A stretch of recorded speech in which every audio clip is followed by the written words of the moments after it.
মহারাজ ওই দিনে সবারই সামনে উনি বার্তা দিবেন কি হচ্ছে, আপডেটটা কি, এবং ত্রিপুরা রাজ্যের এই জনজাতি মানুষের জন্য উনি কি কাজ করছেন এবং কেন্দ্রীয় সরকারের সঙ্গে কী কথাবার্তা হয়েছেন, এখন কি পর্যায়ে আছেন, এই সমস্ত ব্যাপারে উনি বিস্তারিতভাবে আলোচনা করবেন। চাই আমরা ত্রিপুরা মন্ত্রী থেকে আমরা দাবি রাখছি যে অতি সত্ত্বর এই বিসি ইলেকশনটা করানো হোক, আমরাও চাই, কিন্তু দেরি হচ্ছে।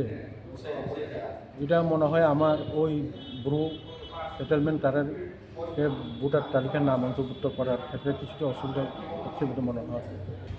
আমাদের যে বিশেষ আলোচনা আগামী 8 তারিখ ফেব্রুয়ারি ত্রিপুরামথার সমস্ত উইংসকে নিয়ে আমতলী গোলাঘাটি কনস্টিটুয়েন্সিতে আমরা ত্রিপুরামথা একটা জরুরি সভা বা ককচা পান্ডা বা মালাইমা পান্ডা, এই পান্ডাতে আমাদের মহারাজ হিস হাইনেস মহারাজ প্রদীপ কিশোর মাণিক্য উনি এখানে আসবেন বিশ্রামগঞ্জ কমিউনিটি হলে।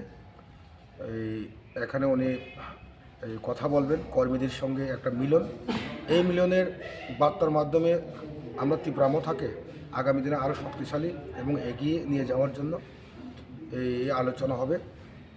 তাই আমরা আমতলী গোলাঘাটি আমাদের কনস্টিটুয়েন্সিতে যারা ত্রিপুরামথা লিডার্স এবং সমস্ত লিডারকে সমস্ত wings Tripura Motha, TWF, YTF, TISF, TWF, TEF সমস্ত আমাদের উইংস থেকে নিয়ে আমরা একটা এই সবার মাধ্যমে মহারাজ বার্তা দিবে না, বার্তা তো মহারাজ কর্মীদের সঙ্গে একটা